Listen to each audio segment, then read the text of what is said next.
Hey everybody, can you hear me right now? Just doing a little mic test here. Yes, I we can hear you. Yep.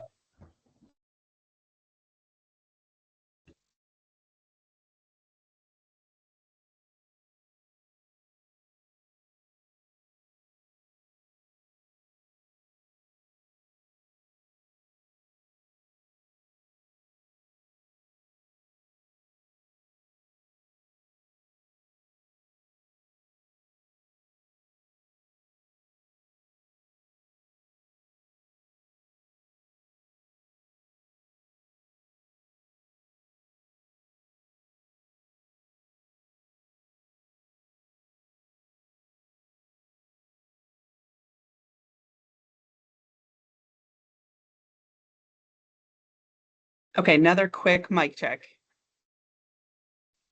Still good on my end. Yeah. And I think it's Perfect, thank you. perfect. And now that 2:05, we can get started there, guys. If it's okay with you too. Excellent. So with Amy's permission, I'm going to go ahead. For everybody who doesn't know, my name is Jordan Holohan, and I've been a research assistant with the CARES lab under Amy's supervision now for a little over a year and a half. So I've been helping to create this community of practice and getting it under go. There's so many new names this week joining us. So hello, and thank you guys so much for being here. I'm going to just a bit of a general welcome, and also going to read over and introduce our two lovely speakers here today. Both from Stella's Circle. We first off have Jessica Lee-Middleman, she, her pronoun. Jessica is a dedicated educator with 20 years of experience in adult education. Her career was focused on alternative learning environments where she has consistently championed inclusive and diverse approaches to education. A mentor to many and a proud mom of two, Jessica brings warmth, wisdom, and leadership to every learning space she enters.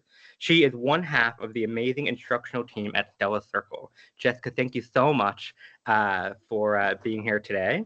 And the second speaker is Ash Gosse, she, her pronouns as well. Ash is a queer educator who has supported English language learners across a variety of countries and communities. Having worked with learners from diverse cultural and linguistic backgrounds across continents, Ash brings a passion for accessible, learner-centered education. Now happily rooted back home on the rock, she continues to create a welcoming space where everyone can thrive. Ash is the other half of the amazing instructional team at Stella Circle. So Ash, I'm going to pass it on to you now to begin with our territory acknowledgement. Thank you, ladies, so much. Perfect, thank you so much, Jordan.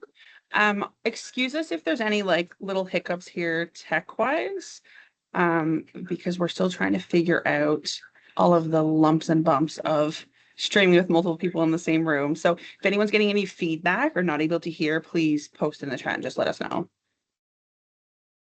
Okay.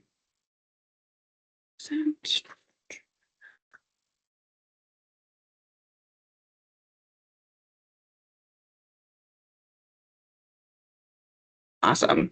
Okay, so we're going to dive right on in. Thank you so much to Jordan yet again for introducing us. So as Jordan mentioned, we are joining you from Stella Circle.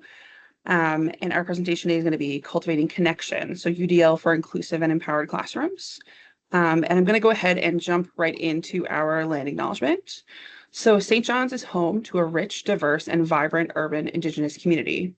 Located on the ancestral and unceded territory of the Beothuk, the lands and waters in and around the city have traditionally served as a gathering place for the Mi'kmaq. The broader region of Newfoundland and Labrador continues to be home to diverse Indigenous peoples, including First Nations, Inuit, and Métis. We honor and pay respect to the past, present, and future caretakers of these territories. As a social justice organization, we embrace our responsibility to reconciliation and commit ourselves to the ongoing work and relationship building necessary to holding these commitments, with thanks to First Light. Perfect. So we also wanted to do a little bit of a content warning. This presentation, especially kind of more so towards the end when we jump into some case studies, there may be some sensitive topics that come up, such as mental health, trauma, and addictions. Please just take care of yourself. If you need to take a second, step away for some water, stretch, please feel free to do that. So Jordan gave an amazing introduction to both Jess and I. So now I feel a little silly that we have these slides because you know most of the good stuff already. But I guess I'll start off really quickly. My name is Ash. My pronouns are she, her. I've had the amazing opportunity to teach in a lot of different unique places. So I was in Northern Alberta, China, BC, and then made the decision a couple years ago to move back here. So I've been in St. John's for the past almost 3 years. My background is in education and guidance. And I currently work as half of the education team here at Stella Circle as the English as an additional language instructor. Can you hear me okay? Yes, I think okay. And I'm Jess. I and she, her. I've taught sort of all over the province, certainly nowhere near as far as Ash. We're having some audio problems. Just one sec there.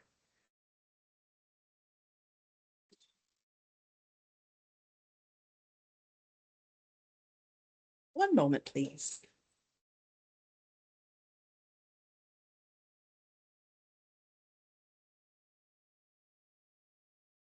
We're getting a duplication on our end, and it's kind of difficult to concentrate. Just one second there.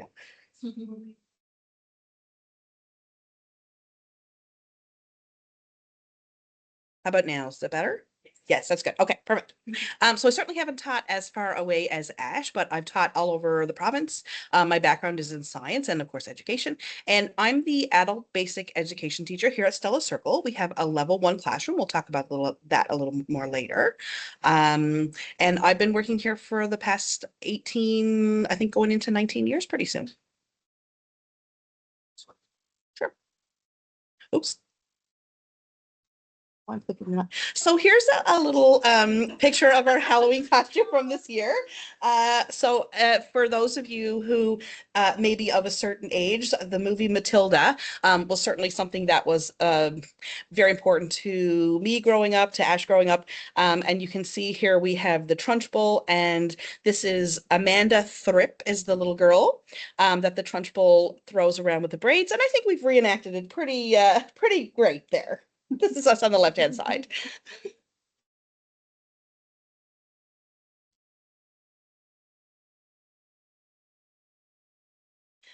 And these are our 2 classrooms here at Stella Circle. We're situated in the Employment Services building at 114 Cabot Street.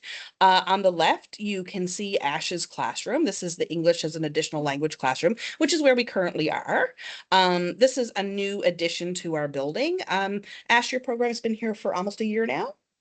Yeah. And so we have a bright, shiny new classroom. On the right-hand side, you will see the ABE classroom. Each classroom is set up for 12 learners. And we try to be pretty flexible in our classrooms. We're going to talk about that a little bit more as well. Okay. Yes, like Stacy pointed out. Okay. We are having some now. Okay, yes, perfect. We're having some navigation issues of the audio. So as we figure that out, thank you. So like Jess mentioned, we are joining you from a non-traditional setting. And we will talk about that a little bit as we go through the presentation, as we think it plays a pretty important role in the way we offer classes to students. So before we jump in, I wanted to go ahead and actually share this QR code to everybody. If you could take a second, so you can scan this using the camera on your phone, and it will actually lead you to a website called Mentimeter. Oh, it's on one slide on mine. Oh, can you move? Right, because Jess's, yeah. Okay, so if you could go ahead and scan this, and what's actually going to happen is as you send me your answers, and these are anonymous, I am actually able to take a look at them and share them on the screen. So I'll give everyone a minute or so. And the question you're going to be answering is actually, what makes you feel included or empowered?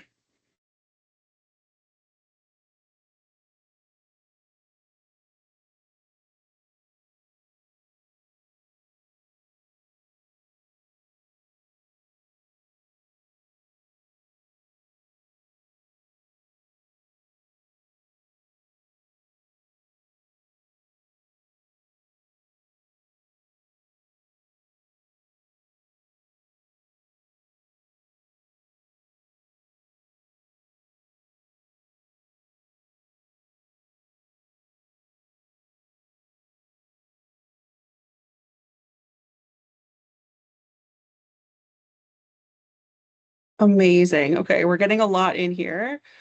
Someone wrote hearing my name. This is a really big thing. Being acknowledged when people listen to what I have to say. Calm spaces. I think this is a big thing that we'll actually talk about quite a bit in this presentation is what it means and what it looks like to hold space for people.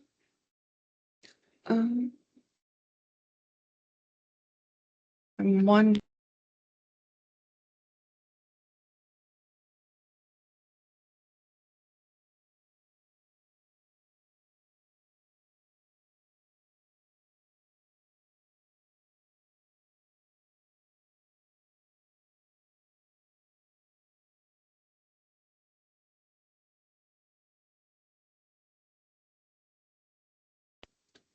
All right. So I'm hoping everyone can see this, but I just wanted to put this up on the screen. I know it's easier for a lot of people when they have the visual.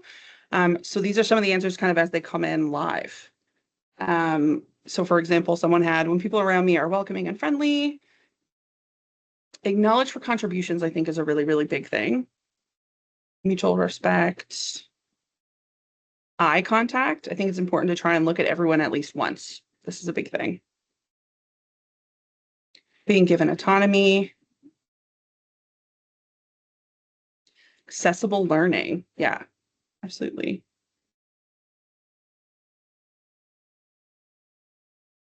Love it.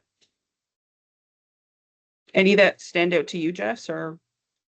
I'm still adding something. Oh, you're still adding. Okay, good. No, that's good. Jess is adding one as well. So I'll give everyone another minute. I don't want to rush anybody.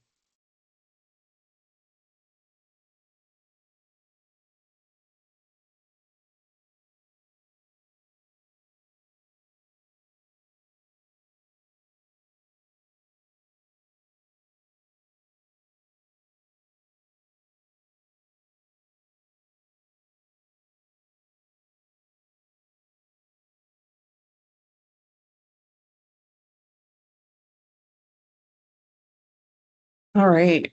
Yeah, not like being asked questions, asked for my opinion, not having to fight for accommodations, I think is also a really big one.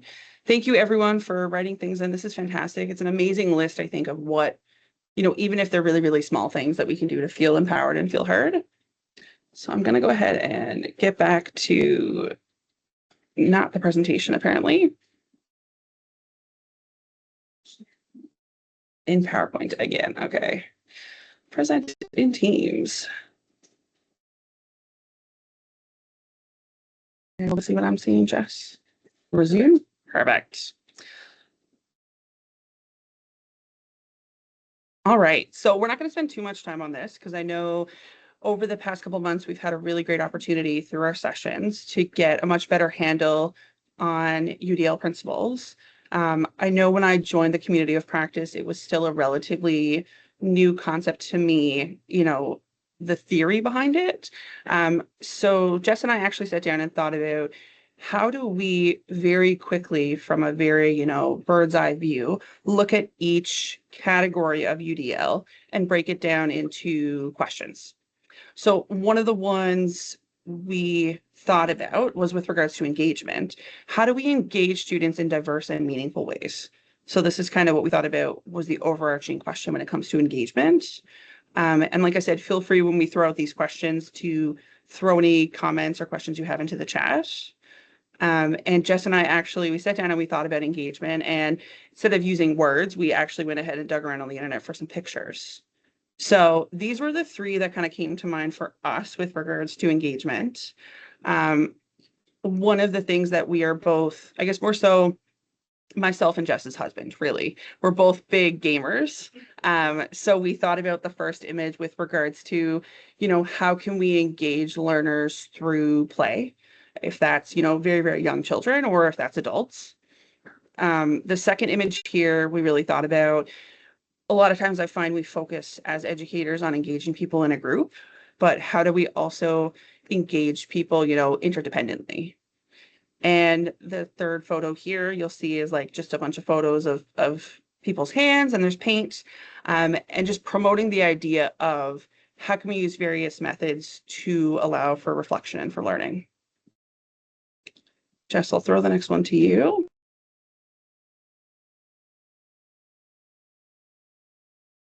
Perfect. So now we're going to representation. And how do we present information and content in ways that are accessible and relevant to all students? And something I was going to mention on the back, on the slide that we just had, is we're looking at multiple methods. I'm just going to go back for 1 second. The pictures that Ash had, could you go back one screen there? Oh, no, we can see it. Okay. It's so important to have multiple ways to engage because not everybody's going to engage in the same way and not everybody has the same needs. So we could do all of these things and some will engage in one way, some will engage in another way. They're going to find their own meaning. And that's what's so great about using UDL is everybody finds a way to connect. Same thing with representation. So how do we present information and content in ways that are accessible and relevant to all students? So again, we found a few pictures that would illustrate this. So one representation can be when you're teaching to use models. So students can really get in there and be hands-on. Another way is using subtitles. And some of the reading that I was doing suggested if you have students who do use other languages, you could put on multiple subtitles so that anybody who, because your purpose is to teach, right? Your purpose is to get understanding. So if this is going to help people to get understanding and you can use a couple of different languages, that's great. It's great ways to reach people. And then down here, this is a graphic organizer. That's a really good way for people to be able to organize their information. And you know, having a variety of different ways to represent materials is going to be that hook. It's going to be that way to allow the work to be accessible to everybody.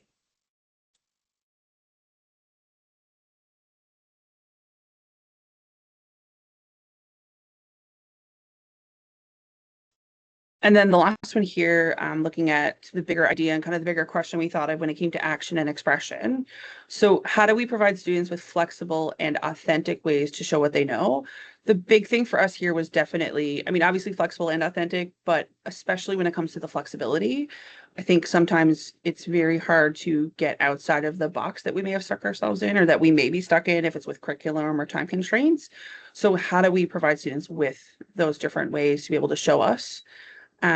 So we actually went ahead and we thought about a couple different things.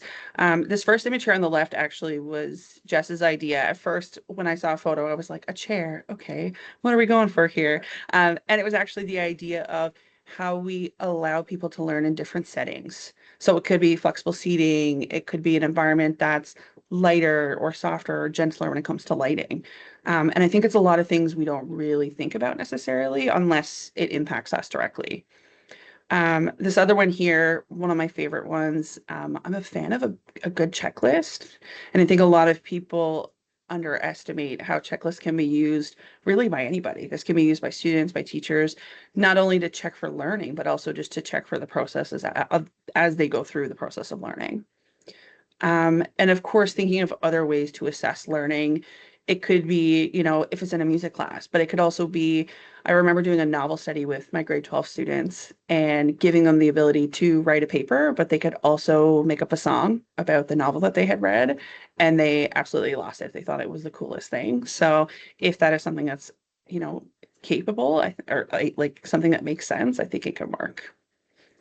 So when we looked at the idea of originally doing a presentation when we spoke to Amy and we thought, you know, what is something we can bring to the table that we think is really interesting and also very valuable is when Jess and I started talking about the idea of inclusion and empowerment.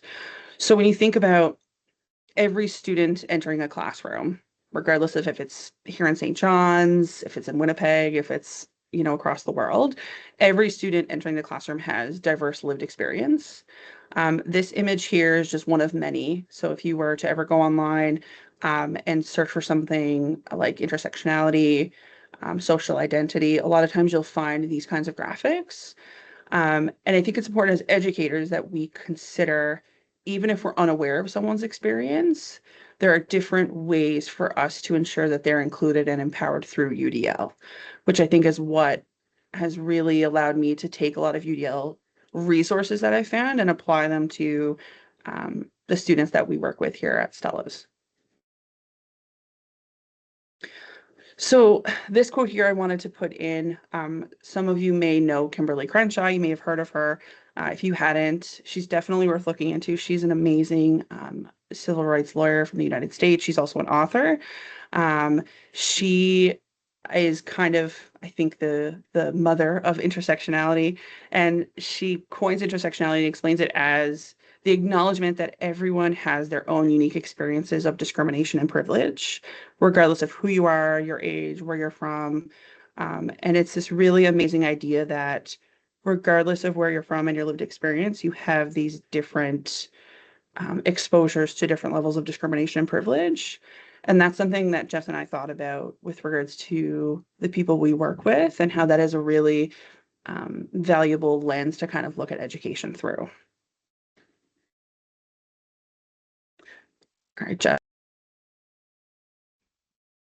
Okay, so we have a couple of case studies, and we're hoping that we can engage you in these. And you can certainly put any of your ideas in the chat. So as we review 2 case studies, we would love any and all engagement. If you'd like to ask a question or share your thoughts, please feel free to post in the chat or unmute. And these case studies are meant to spark conversation and collaboration. And we're really hoping to just have sort of a discussion. They're based on students that we would see in our programs here at Stella Circle. And we're really excited to hear what you might have to say about that. Awesome. All right, so we'll jump into our first case study here. It is displayed here on the screen for anyone who wants to read along. I'm going to go ahead and read it out. I do apologize for the kind of wall of text you see. We shortened it as much as we could. I was debating on putting it into point form, but we'll talk a little bit through it as we spend some time on it. So Salama recently arrived in St. John's from Sudan with her family. She speaks Arabic and some English. She has joined her adult basic education, or ABE class, as she begins adjusting to a new language and community. You do not have access to her previous educational background. You've been informed she has no known medical concerns. In class, Salama is consistently on time, observant, and polite. She tends to sit quietly and watch what others are doing before participating. She has not yet initiated conversations with peers.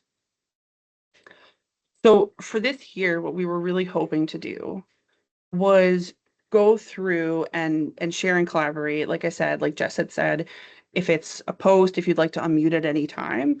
And we're going to go through a couple questions to think about if Salama joined your class, what are some considerations we could make? So I thought, okay, so this slide, I apologize because this was originally a PowerPoint and we had some animations, but of course the animations are there right now already. So I'm telling you the answers even before I ask the question, but you can give me more. This isn't an exhaustive list. But when it comes to UDL, one of the things, like we had mentioned, is it really encourages teachers to anticipate learner variability.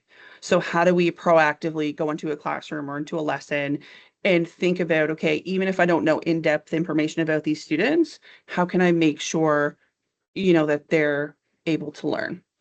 So one of the questions we thought about is if you know someone like Salama is joining your class, what are some things about her we need to consider to ensure she can participate and succeed?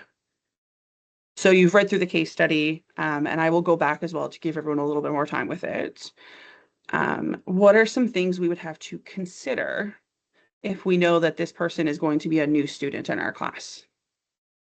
And like I said, please feel free to throw them in the chat, unmute at any time if there's anything you'd like to contribute, but knowing what we know kind of based on this slide.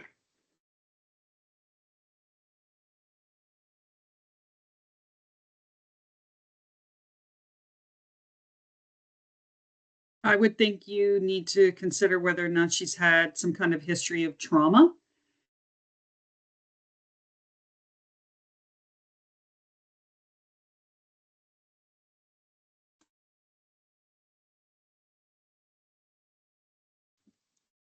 Amy, go.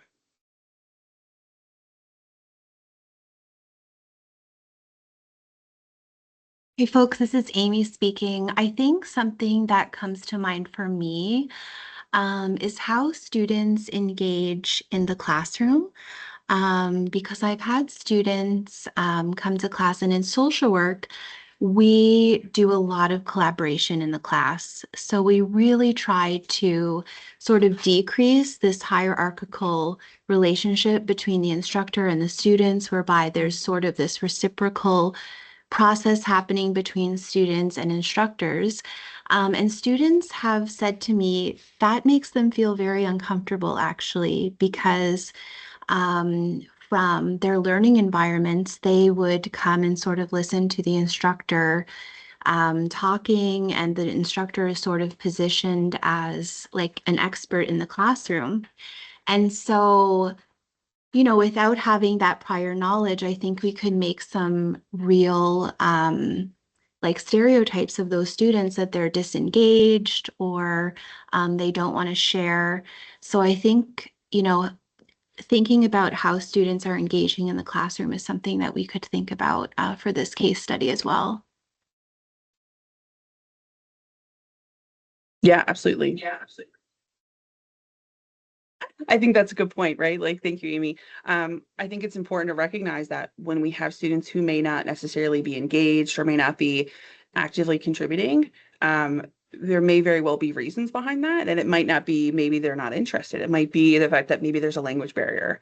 Maybe there's a disconnect with the material. Maybe there's so many different things that could be coming up in that situation. Absolutely. Just checking the chat just to make sure I haven't missed anything. So I'm going to go ahead just to the question where the question was. As I had mentioned, there are some examples here that Jess and I had kind of talked about with regards to what are some things we could consider if we have a student like Salama who's coming to our class. We know right off the bat, we've been told that she is an English language learner. So this is something we definitely would take into consideration.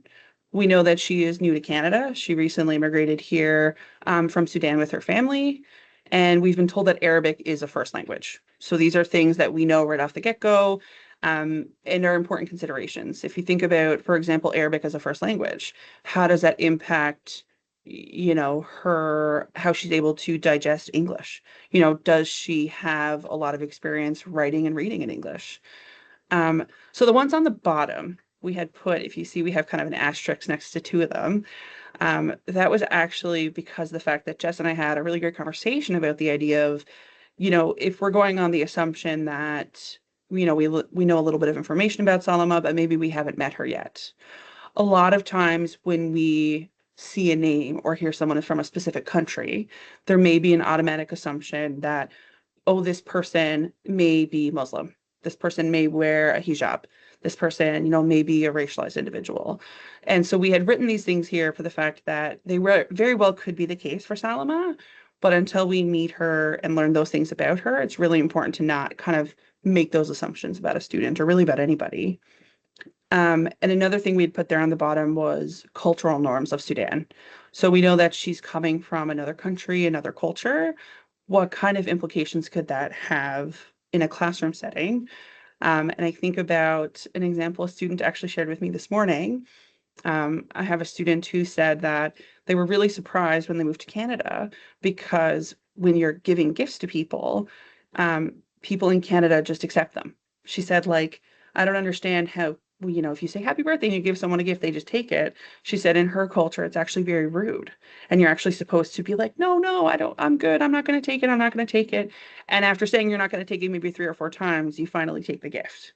But she was telling me that depending on the behavior in a classroom, you can deem something to be unsafe or maybe rude when in fact, culturally, in this context, it's not. So these are some of the considerations we had kind of thought of. Is there anything else that we may have? Yeah, Karen, it is really interesting. Hey, I know when she shared that with me, I was like, okay. And when you think about things that we may not even think about culturally here in Newfoundland or in Canada, absolutely. Jess, do you have anything you want to share on that?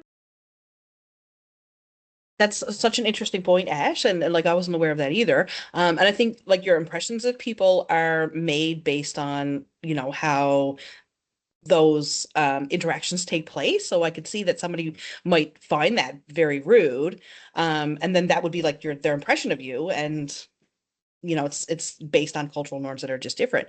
And Ash, I hope you don't mind me saying this, but when you've talked about her coming from Sudan. I think another thing that we've learned, and that's really come up a lot in your class, is right now there are some newsworthy events that are happening in Sudan that have really impacted your students. Um, that's not really in, you know, I'm not seeing it on Here and Now. They're not talking about those things. So if you're not in tune with, you know, broader news, you might not be aware that those things are happening. And that can be a very sensitive topic that can really affect Salma's learning in the classroom.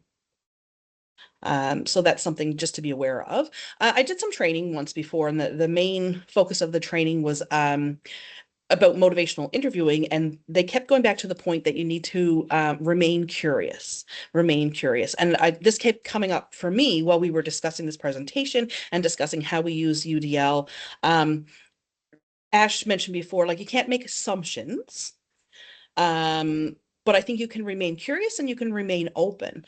If you're told that you have Salma coming to your classroom, you might think, well, I'm going to need this or she's going to need that.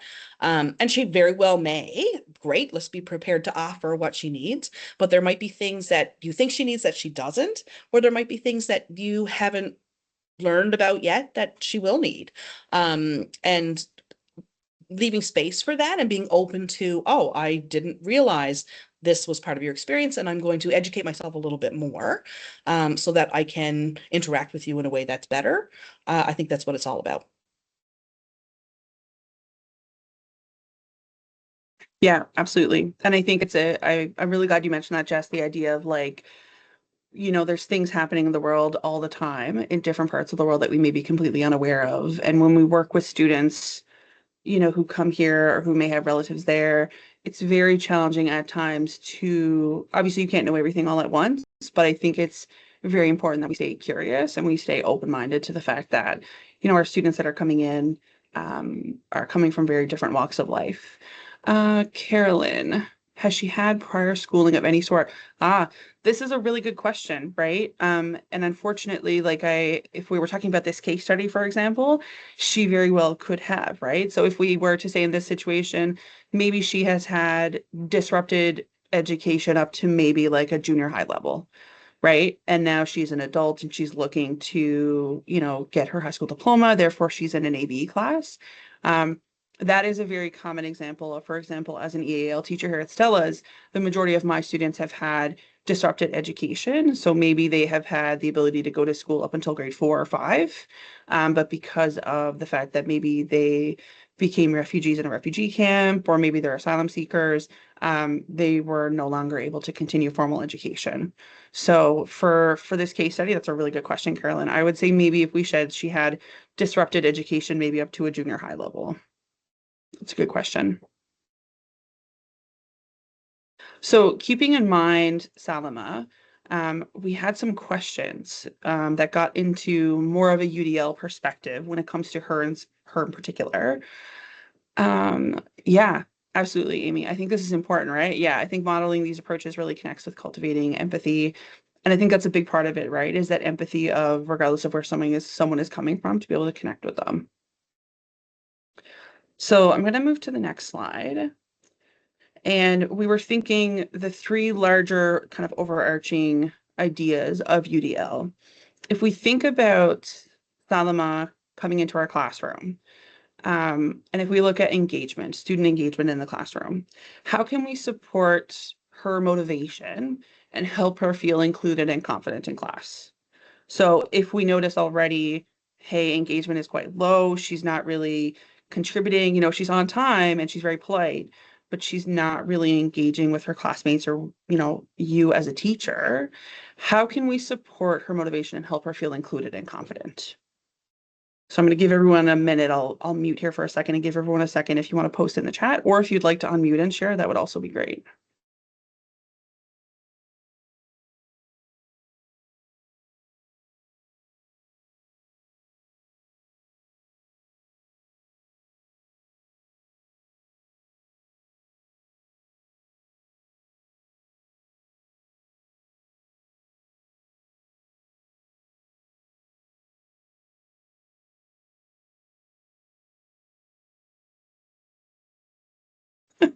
Sorry. Yes, someone does have a hand up. Absolutely. Karen. Yeah, Karen, please go ahead. Thank you. I'm Karen Dobbin-Williams from the Faculty of Nursing. This has been fantastic so far. Can you hear me okay? Yes? No. Okay. Wait, now maybe I need to turn up my volume. We can hear you. Okay. The audience. Oh, okay. You can hear me okay? Oh. So June Elizabeth just wrote, show appreciation for any contributions she makes. Absolutely. Carolyn wrote, I can hear you. Unfortunately, Karen, we couldn't hear you when you just spoke. Okay, I can try again. Is that any better? Okay, I can hear you. I think the audience can hear me, but maybe the facilitators can't.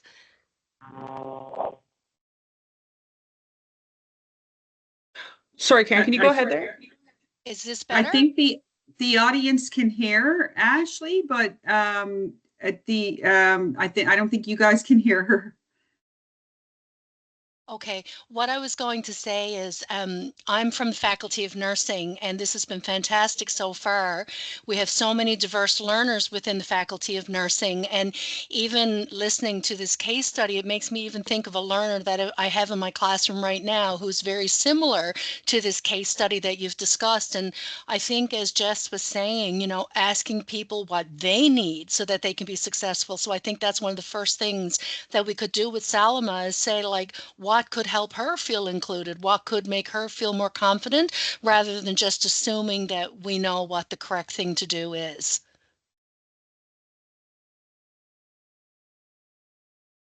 Yeah, absolutely. Thank you so much, Karen. Yeah, we are definitely figuring out the audio on this end, so I apologize. We've got like multiple computers in the same room, so we're trying to make sure when one of us talks, there's no feedback loop. So I think we have it figured out now, knock on wood. Thank you, Karen. And that's a good point, right? It's good to hear that, you know, even when we look in the areas of nursing and we look in the areas of education and all these different areas, there's so much crossover when it comes to individuals who come to Newfoundland, who come to Canada to study, who may not be feeling included and feeling confident. And yeah, I think I tried to make the case study, general enough in a way that it's something people could connect with. So I'm glad to hear that for sure. Does anyone else have anything? I'm just making sure I'm not missing any hands here. Okay, no, I don't think so. Absolutely, go ahead, yeah. Just going back to what Karen was saying about asking her, I'm thinking a little bit about my children, my own children. I have a 10-year-old and 12-year-old boys. When I ask them for their opinions on things, there's also more buy-in too. And there's more, they're more willing to try things if I ask for their opinion and I ask for, what do you think would help? What do you think we can do? And I think that's a powerful tool, is letting people have their own voice, have their own choice. I think there's more buy-in. I think they're more willing to try new things. Yeah, absolutely. I think the buy-in and having that autonomy to be able to choose, to be able to have a say.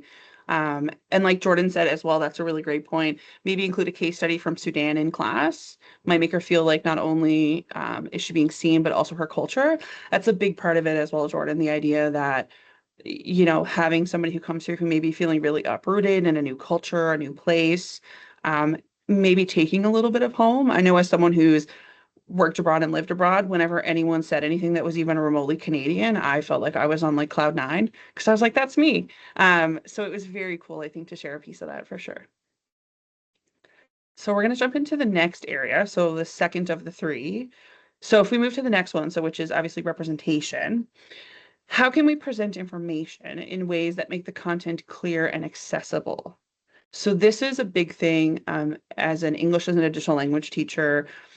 I definitely would say I struggle with probably the most when it comes to how do you take information. It could be anything from, teaching about a book to teaching someone how to read recipes to, doing the times tables. How do you take that information and present it in a way that makes it not only clear, but also makes it accessible for students?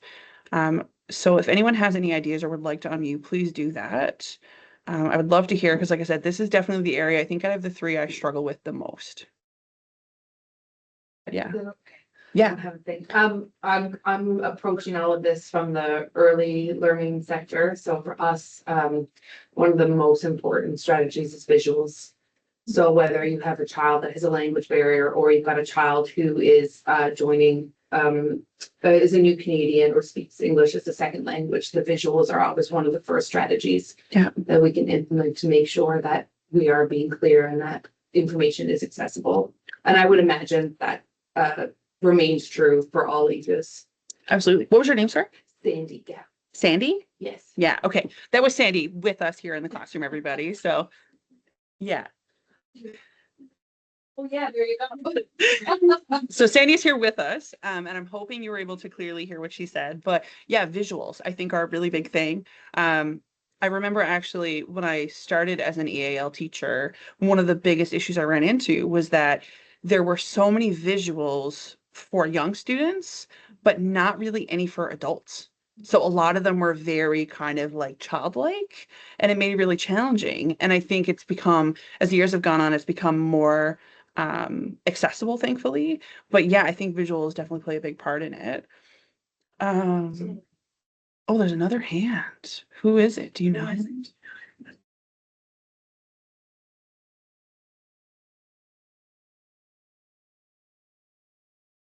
See? Okay, Stacy, go ahead, please.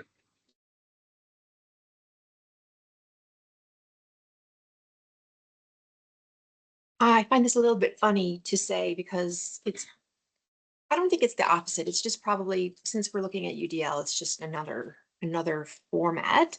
But I would say probably the universal number one most accessible way for content to be shared is through black and white text, not necessarily print, but just when you're sharing content online anyhow, having the text and making sure that whatever images, even if they're like sensational visuals and will help a lot of people, just make sure you will always have a text alternative.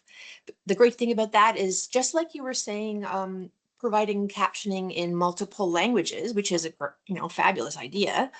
Also, people can grab the text and pop it in a translator or that kind of thing if they need to, but also anything that you provide, if you make sure you have that text alternative, they will not miss a thing. There's nothing that they'll miss out on. And so that's both to do with English, students with English as a second language, but also when it comes to people with different types of vision abilities, disabilities, that kind of thing. And it could be cognitive, it could be all kinds of things. So you'll really, it's a broad net to make sure you've got a text copy of anything you're sharing, if you can. Yeah, absolutely. And I think, thank you for that, Stacey. I think it's really important when you talk about the text, because it's something that embarrassingly enough, I was very late to the game, I feel like, with doing this. And it was very, one of the ways I actually found out about this was I had been working with a student who I had shared a picture, and we were talking about a basement. This story had taken place in a basement, and my students in China were not familiar with the word basement, because in China, people often live in apartment buildings and they're not familiar with basement in that context. And all of my students were super perplexed when I provided this photo of this, dark, dreary, bottom level basement with boxes piled up. And many of my students were like, I don't know what a basement is. This isn't something I've heard of before. So it was very interesting to learn, like, oh, okay, I should probably be putting, like a descriptor or some words on the bottom so they understand the image. Yeah, absolutely. That's a good one. And I see, I think we missed as well, Stephanie just wrote, I enjoy having different ways to present, for example, a paper or video or recording of the notes afterwards. And I love captioning as well. Yeah, well, prof or anyone is presenting. I think this is great. I think a lot of people really like the idea of having the written and having the access to the notes after the fact. Jordan, if you know that there are students in the class who aren't as familiar with English, maybe you could include translations next to big ideas or important words. Yes, especially for the big ideas. I find this is paramount. Absolutely, the translations. Perfect. We're going to jump into the next one, trying to be conscious of time. And our last one, so our last question about Salama specifically, is with regards to student action and expression. So how can we offer flexible ways for Salama to show what she knows and participate meaningfully? So if we know that engagement has been kind of an issue with regards to maybe she's shy, maybe she's nervous, maybe it's, other barriers, how can we ensure that she has ways to be able to participate in class that are meaningful to her?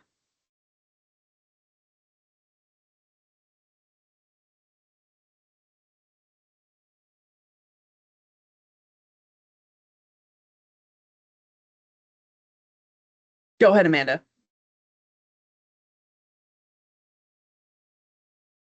And translate what she's thinking into English. Can she respond in her language and then it be like we can translate it back to try and understand where she's coming from? So, take away the barrier of the language, let her explain, and then it's on us to kind of do the work to meet her where she's at. Yeah, absolutely. Yeah, absolutely. So Amanda, who's joining us here in person, she said, what about the idea of allowing Salama to be able to communicate things maybe in her first language or in a language she's comfortable with, and then working, through translation in a way to be able to make sure that the understanding is there. And I've used this method many times before, when you're working with students and maybe you're talking about something that they may not know yet, allowing for translation. I think this is something a lot of people see as, oh, they've got to do it fully in English or they can't do it at all. I think that that's, not really allowing for anyone to learn, right? Anonymous Mentimeter polls, absolutely. I think having a poll or having any way for students, many websites now, I'm not sure about Mentimeter, but many websites now actually have translation features on them, like built in, which is really great. Stephanie wrote, having an open mind, being open for communication and willing to adapt. The adaptation is a really big thing. Amy wrote, I think setting meaningful goals will be helpful. Yeah, absolutely.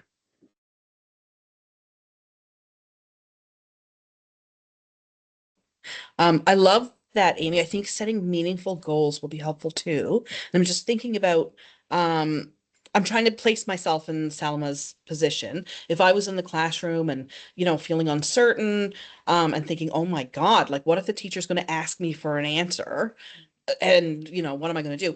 If you set up a plan where you're like, one time this week, I would like you to answer a question. And when you're ready, you can give me the signal and I will call on you. Like being open with that and having that so that they're not sitting there in anxiety the entire time. Oh my gosh, like what am I going to do if they ask me to do something that I don't think I can do? And just having that plan, it can be really as simple as that. That relieves that anxiety. So that piece is put aside and she can concentrate on her learning. I love that. I think that's a great idea. Amazing. So now that we've chatted about Salama, we thought it would be a good idea actually to jump into case study part 2. So this is the final part of the case study. And what we thought we would do to kind of tie it all together to what Jess and I do here is while we do work, individually with students sometimes, we also oftentimes work in larger groups with our students, with our classes. So in this case, we're going to say Salama has joined your adult basic education class, your level 1. And just for a little bit of context, an adult basic education level 1 class covers the curriculum from kindergarten to grade 7 for adults who do not have a high school diploma. So, what's that? Oh, I'm just laughing at Oh, I thought you were going to say something. I'm like, what? Yes. So this is what we were thinking when we jump into, we went from focusing on one student to now kind of taking a step back and looking at the class as a whole. One of the things is we thought about, oftentimes as educators, if it's in, kindergarten all the way up through 12 into post-secondary, is the challenges we face not only with one student, but when we're working in a classroom full of 15, 20, 30, 40 plus students, and how obviously we have lots of complex individuals with lots of different lived experience. So I'm actually going to hand the next slide over to Jess because this is really her, as the ABE teacher, her forte. And I'm going to let her dive a little bit into this question with everybody.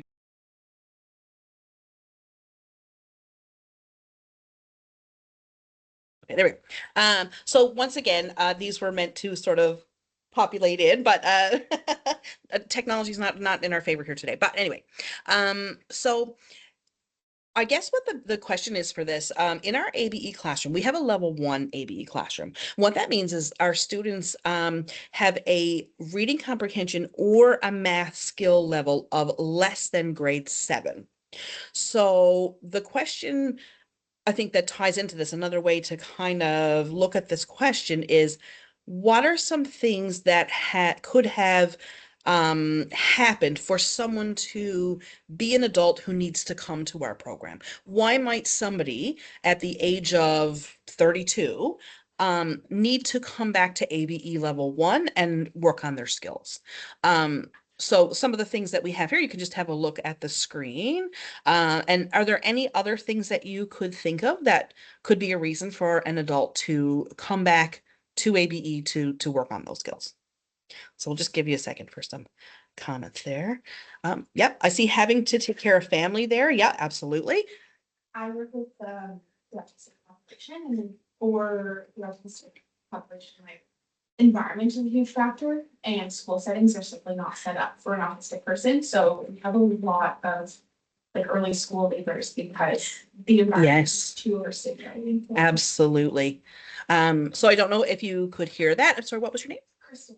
Kristen is saying that, Kristen, you work with a lot of people who have autism? Yes. Yeah. And the school system just is to not set up in a way that's productive for them, so they leave school early. And I hear a lot of that, and whether it's the environment, whether it's like bullying. Oh my gosh, I'm getting a lot of students who are needing to leave school because their mental health, particularly around bullying, that just it's not productive to be there anymore. Absolutely, it's horrifying sometimes when you hear some of the stories that people come out with. Thank you so much for adding that.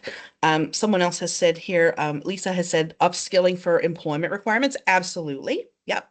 Anxiety, trauma. Yep.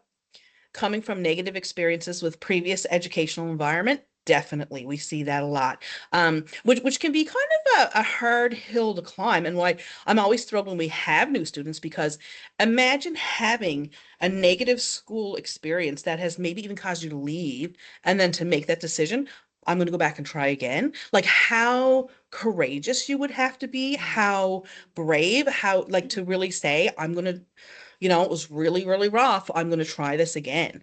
And I have a lot of students who say that to me, like that I was really worried about coming here.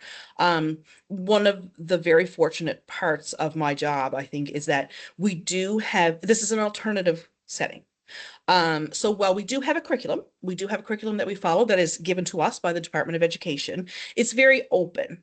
And the pace is self-paced. So students are not in lockstep. They work on what they need to work on at their own level. So I might have somebody who's in my class who's working on grade 6 English and grade 1 math, or the other way around. So everybody's working on their own thing. And so the students are not expecting that when they come in. Sometimes they're like, okay, there's going to be a teacher who's going to be talking. I'm going to have to write the notes. I'm going to have to do the tests. And that's not at all how we've set up our environment, because we've learned that just doesn't work. That doesn't work for people. This is not meeting their needs. So I see here, someone else has said, flexibility of this programming allows them to care for life necessities and responsibilities now that traditional education environment could not provide. Yes, absolutely. We were really, really thrilled. This year we're able to offer part-time studies because we have adults. They have families, they need to work, they have medical concerns, they have appointments, they have things that they need to do. So we have an attendance requirement that is given to us from government. But now we can offer part-time, which means people can come in the mornings or they can come in the afternoons. They can take care of the things that they need to do. And I see somebody's hand is up there. Karen, okay, let me just see like the mute. Hi there, I hope you can hear me. Okay, good. Something that came to me, and I only in the last year did this, was I think some people come and they're overwhelmed by technology. And we always think, oh, technology is a great thing. It makes it so accessible. But for some people, depending on their age, their background, any, learning disabilities they have, whatever, it can be overwhelming. So something I actually implemented in my classroom this semester was the first 2 rows of my classroom are a technology-free zone. So anyone who wants to sit there and they just want to, use pen and paper, they just want to listen, they're not being distracted by the other people around them with the PowerPoint and the clicking and typing and the online shopping or the Facebook, whatever they're doing when they're in class that they're not supposed to be doing, but they're not distracted by that. And I have, I'd say 5 or 6 students who consistently will sit in those front 2 rows now. And it was something I had never thought of, but an educational developer with MUN had suggested it to me. And I was like, oh my gosh, that's brilliant. So I just wanted to share that.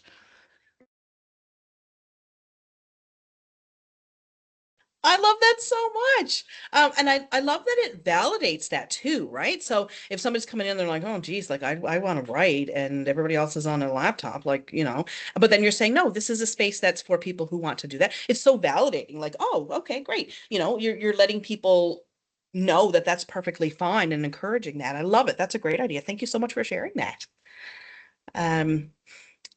So there's a few things here I'll just read out from the screen. These are things that we see in a lot of our students, and there's a lot of and or. Some people will be connected to all of these, some will be connected to some, and there's lots of different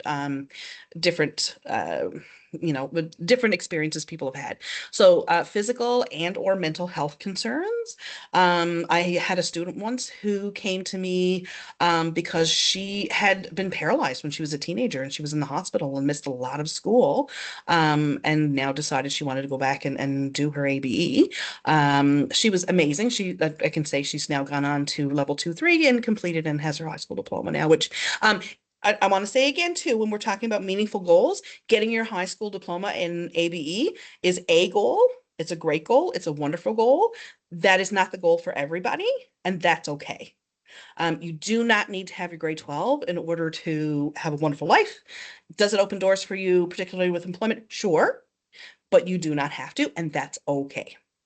Lived experience in poverty, connection to the justice system, learning disabilities, housing and or food insecurity, previous negative educational experiences, all of these things. We see a lot of these things show up in a lot of our students. And like, if you have connection to any of these things, of course, they're going to affect your learning. Of course, they're going to affect how you see the world. And sometimes it might even be the case that maybe you need to get some of these things figured out first before you can come to school. Like particularly when we're talking about housing and or food insecurity, we have found for a lot of our employment programs that like housing instability makes it very difficult, very, very difficult to be successful with education and employment. And I see a lot of people in the chat here who are saying, I'm one of those learners, paper and pencil. I'm one of those learners, paper and pencil. Another one here, me too. I think that I'm thinking now about several people who I know who have ADHD or suspected ADHD. And the online shopping really like spoke to me about having the technology and getting very easily distracted. Maybe the pencil and paper might be a good choice if that's something that people struggle with. Not pointing any fingers, but yes. Wrote 9 full pages of loose leaf paper during a full day first aid course yesterday. Wow. Sat in the front row, probably responsible for making the class last longer for asking questions all day. Oh, I love it. That's great. No, that's wonderful. What a wonderful way to learn. Absolutely. And we'll go on to the next slide. Yeah, I jump in. I'm gonna say something. Oh, sorry. Yep. So I wanted to jump in really quick here. I love the comments everyone is sharing. I think this is fantastic. One of the interesting things when we were doing this slide that we were thinking about was, we always want to come at it from a strengths-based approach of, like what are our students, they're coming in and they're resilient and they're strong and they're goal-driven, but also really keeping in mind that there are things going on behind the scenes that we don't know, and we may never know. and really keeping in mind that, it's not necessarily about us knowing everything and maybe ever finding out about these things, but keeping in mind that that may be the case. And think about recently, I had gone into after classes one day, I had gone into Jess's class kind of a little bit upset after class because I had been working with a student for almost a year now, and I had no idea until they had mentioned to me that they had never, previous to moving to Newfoundland, they had never lived in a house before. And as a Newfoundlander, someone who was born and raised here, and recognizes, how privileged and how lucky I am, it was kind of a real shock to the system when I had someone say to me, well, yeah, no, I've never actually, this was my first experience living in a house and living indoors. And, this person's in their 20s and they were born and raised in a country where that wasn't possible, unfortunately. And really having that conversation with them and realizing like, wow, okay, really putting into perspective that, when I'm picking out the stories I'm going to talk about for Christmas or when we're doing our vocab, maybe there are some thoughts about how I cover certain topics and talk about certain things. Now knowing that about that individual. So definitely kind of shined a light on how to be open-minded and empathetic without obviously knowing every little bit of everything. So yeah. So I was going to move on. I'm saying moving on to the next slide, but we actually kind of already answered this one. We were kind of thinking about, taking all these considerations, if it is a negative experience, in an educational setting, if it is lived experience in poverty, food insecurity, mental health, how might these considerations create a need for UDL? I think a lot of us, have been talking about this, which is great. And I loved the example of, having, 2 rows where there's no tech, and taking that into consideration of, maybe someone does need a little bit of space to be able to have, without, I know some people get really frustrated with the clacking of the keyboard. And I definitely feel that as a writer as well. I'm a paper and pencil kind of person. So, is there any other, ways that anyone would like to contribute before we do move on about how these considerations create a need for UDL? Is there anything else anyone would like to contribute?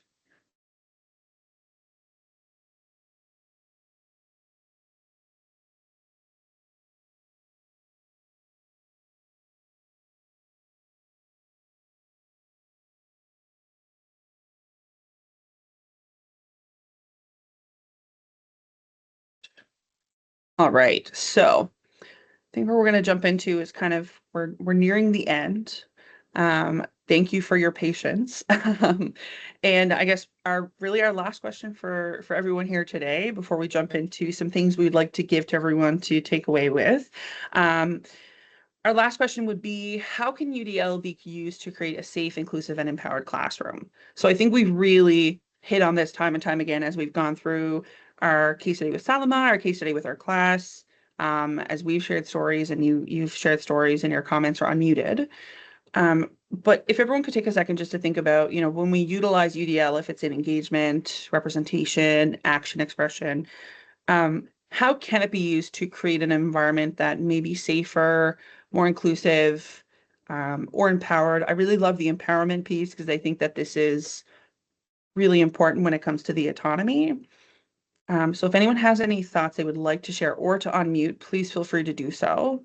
We are all ears. I just want to give everyone a minute to contribute if they'd like to. Oh, yeah, Amanda. I think it's an assumption. Like if you walk into a classroom and don't assume that you know anything about the students that you're teaching, I think it opens up your mind to be open to what the options are and what you could learn from them and what they'll teach you. Mm-hmm. Yeah, absolutely. So Amanda, who's here joining us in person, said really, taking the assumptions piece out of it, I think is a big thing. And it comes to, how do we be safe and inclusive, especially removing that assumptions piece. I think maybe if we see a particular name on our roster, or maybe we see how a certain person dresses and we automatically make assumptions, and these biases, we all have them. I think it's just really being aware of them. Absolutely.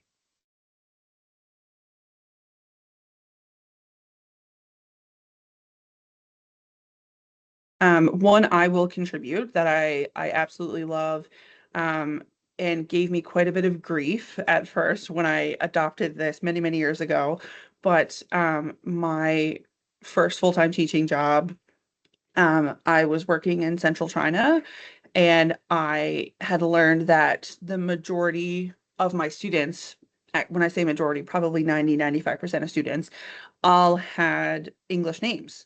So even though I was living and working in a Chinese school, all of my students had English names that they had chosen that they would go by. And this is quite common.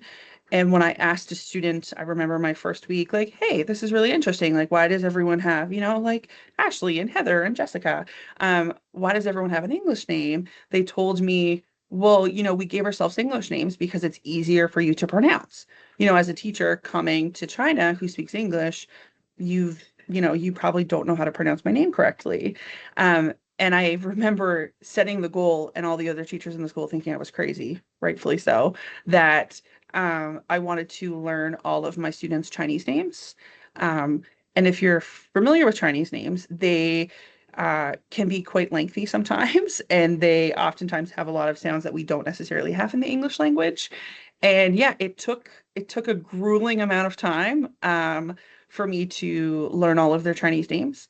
But I did it by the end of the first semester, and they were very impressed. I think sometimes they may have been lying to me if I got the pronunciation right.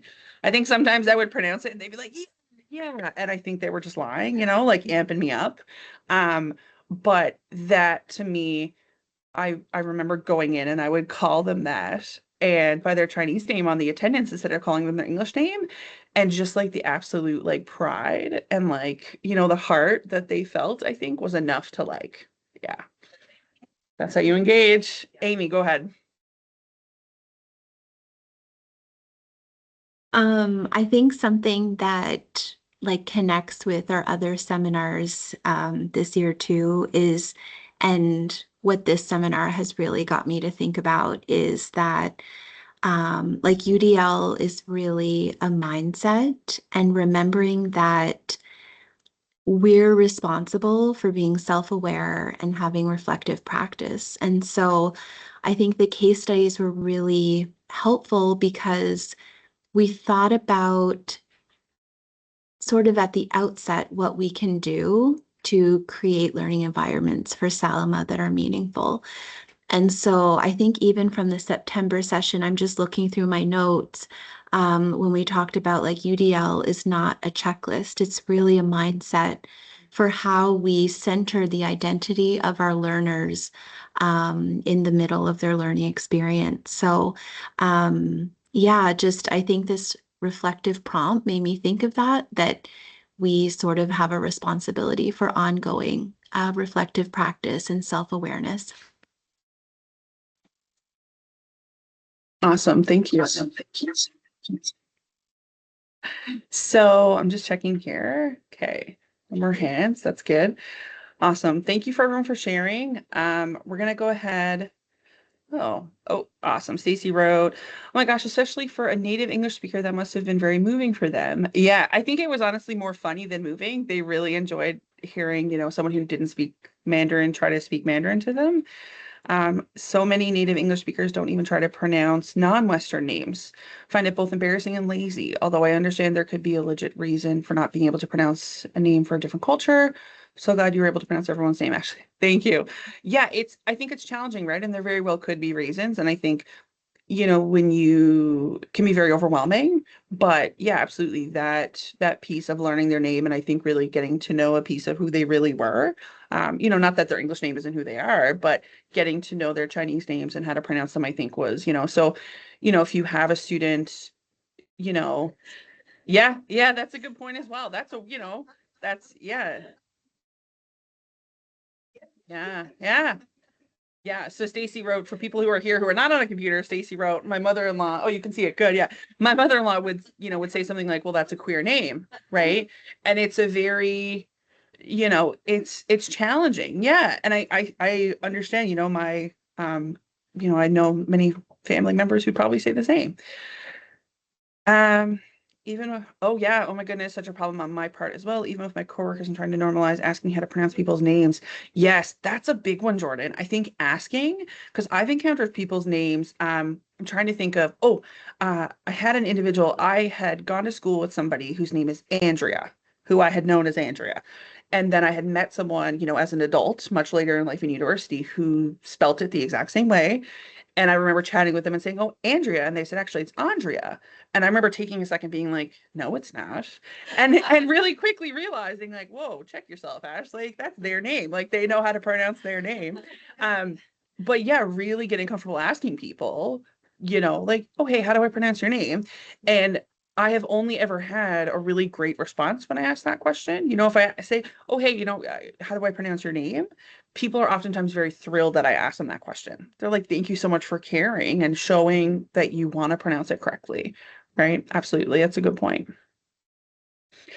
So now that we've got about 15 minutes left, I wanted to jump into, Jess and I talked about the idea of, you know, we wanted to go through case studies, have the discussion with everyone, but also really give people something to take away with them.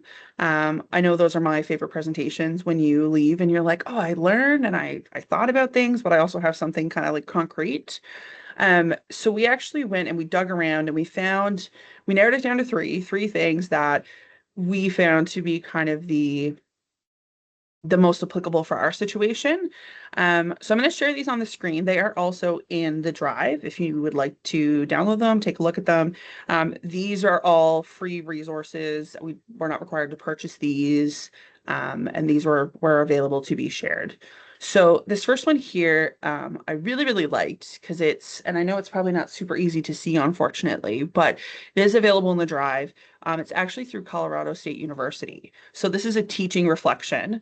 And on the very top here, it says, "How do you teach?" And it actually does a really amazing job of getting you to kind of go down through. I laugh when Amy had said, like, it's not a checklist. I'm like, oh no, there's so many checklists here. I love a good checklist. I'm a sucker for a checklist.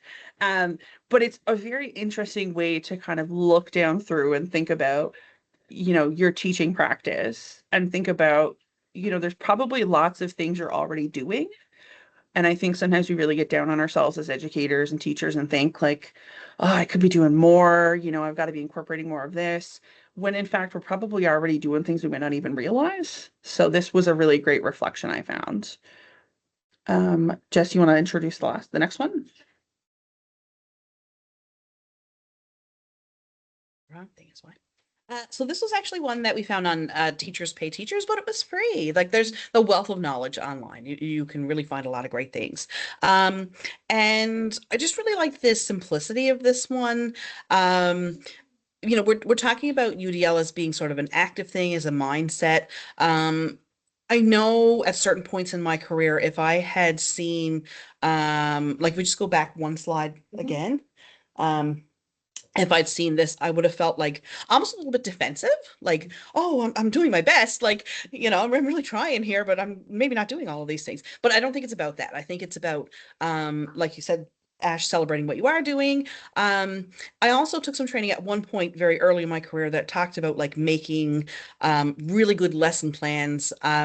Not every lesson that you give is going to be amazing, but if you took one lesson from each subject like every week and really worked on that, you know, to make it the best that you could possibly make, by the end of the year, you'd have so many good lessons and you can just keep building on that. You can just keep building on that. So I really like this one pager because if you started using that when you're thinking about your lessons and how you're going to teach, this is going to become automatic. You're going to just do this as a matter of course. So again, this one is in our in the folder. This was a free one that we found on Teachers Pay Teachers, but there's tons and tons and tons of different designs. I like this one because it's pretty straightforward. And our last one, so the third one we're sharing, also a Teachers Pay Teachers. This one is, if you open this in the drive, you'll see this is a bit of a larger document. So this is actually 4 pages. This is, you'll notice when you open the very first page, it says Ontario. This is specific with regards to the first 2 pages to Ontario. But the checklist that we have listed here is actually general enough that this could be utilized really in any classroom. These were taken from documents that are often seen with regards to when you're making like individual education plans and how to make sure that students are being engaged in ways that are supportive of them and are accessible. So this one here, another checklist. This is, listen, I'm seeing a trend here. This is a problem for me. But we see, and it kind of gets you to go down through. I like how it has the 3 different categories separated. I'm also like a very visual learner, so I find it's really helpful for me. The different colors, it's laid out, the boxes. So like I said, when you look through the resource, there are multiple pages. There is some useful stuff on the other pages, but like I said, it is more leaning towards Ontario curriculum specifically. So unless you're in Ontario. And yeah, so those are our 3 resources we wanted to share. And of course, we wanted to end it off with the way you should have end every presentation, with a Mentimeter.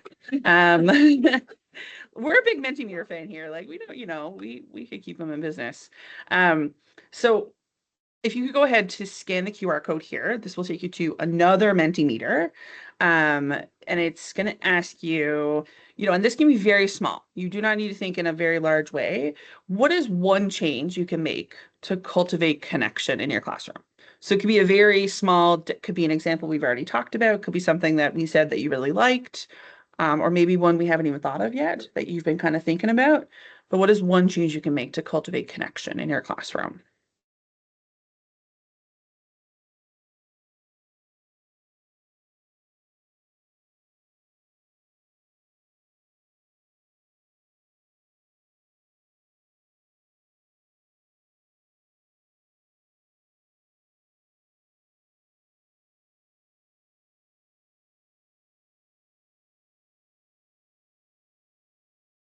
All right.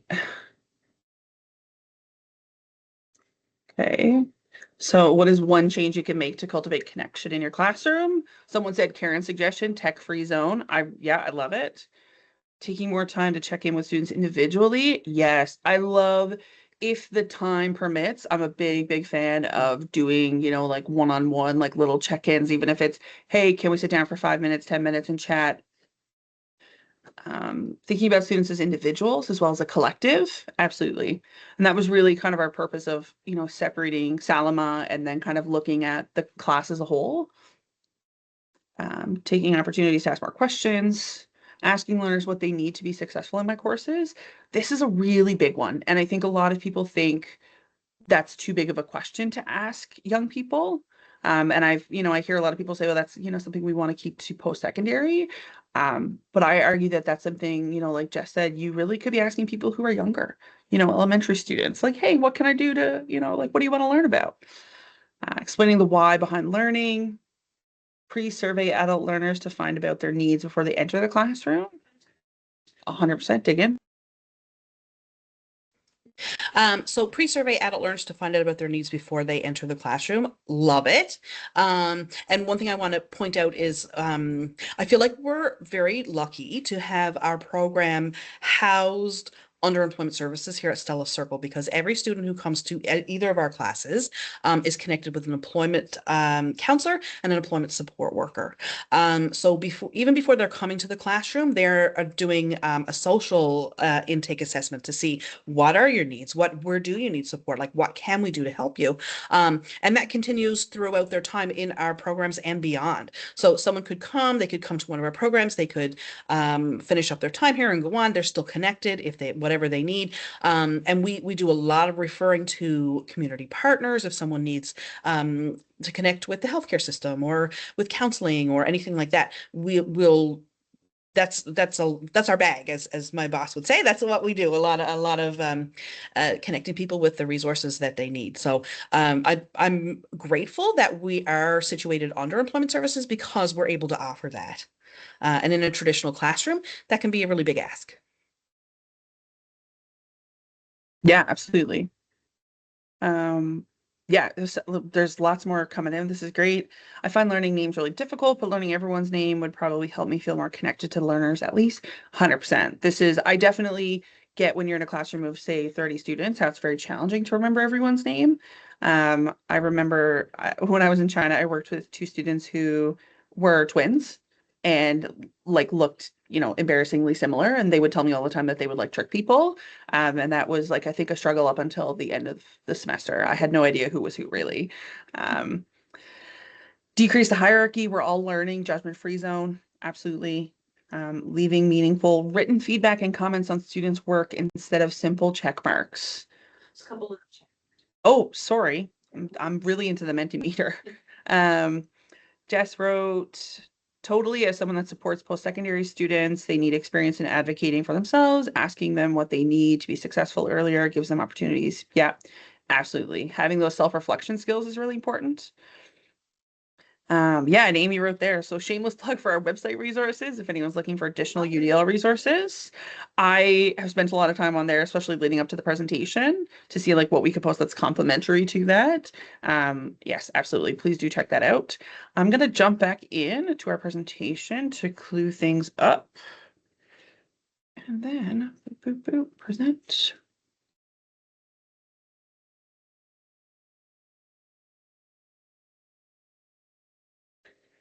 Perfect. So I want to take the time. Thank you, everyone, for jumping in here and spending the afternoon with us. I know everyone is very busy, especially as we rocket toward Christmas. I'm hoping everyone stays safe. As I said, my name is Ash Gosse.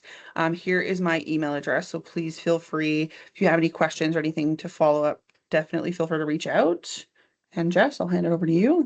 And I am Jessica Lee-Middleman, my email address as well. You can also find us on the Stella Circle website. If you don't get a chance to copy these down, you're thinking later, oh, gee, I have a question or something. You can find us on the Stella Circle website.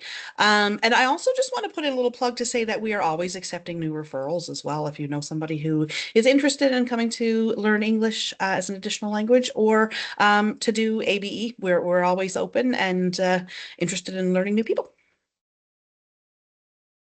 Awesome. And I'm going to hand it back to Amy to see us off.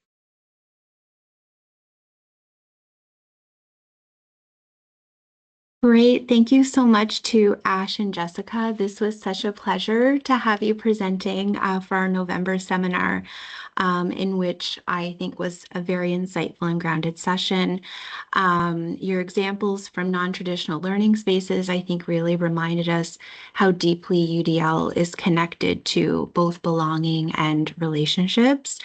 And the way you framed inclusion and empowerment, especially through the case studies, that brought forward the experiences of learners who are new to our learning environments or returning to education after potentially harm, I think was a powerful way for us to reflect on our own practices. So thank you for showing us what that can look like in real classrooms through small adjustments, gentle invitations, multiple pathways for participation, and reminding us that always there's a person behind the learning. So thank you. A big round of applause for Ash and Jessica. So folks, as always, today's seminar will be recorded and will be uploaded to our YouTube channel for anyone who would like to revisit the content or also share with your colleagues. All of the resource links, the UDL planning tools that Ash and Jessica mentioned, including lesson planners, etc., are all included in the Google shared folder. And before we sign off, just a few quick reminders. Our December seminar will be held on Friday, December the 12th, and the details are posted on the website and the team's registration page. This seminar is going to be facilitated by Dr. Kelly Shorlin, who is a lab instructor in the physics department at Memorial, and she's going to share with us how she's been integrating UDL in lab settings. We're also trying a new initiative for the website to highlight member stories in the new year. So if you are trying any UDL strategies in your teaching or your community work, and you would like to be featured in a short blog post, please let me or Kiara know. We would love to highlight all of the fabulous work our members are doing.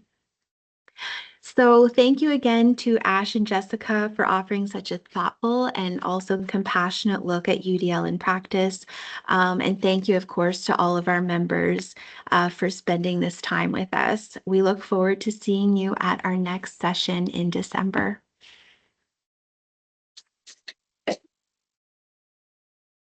Thanks, everybody. Goodbye. Thank you.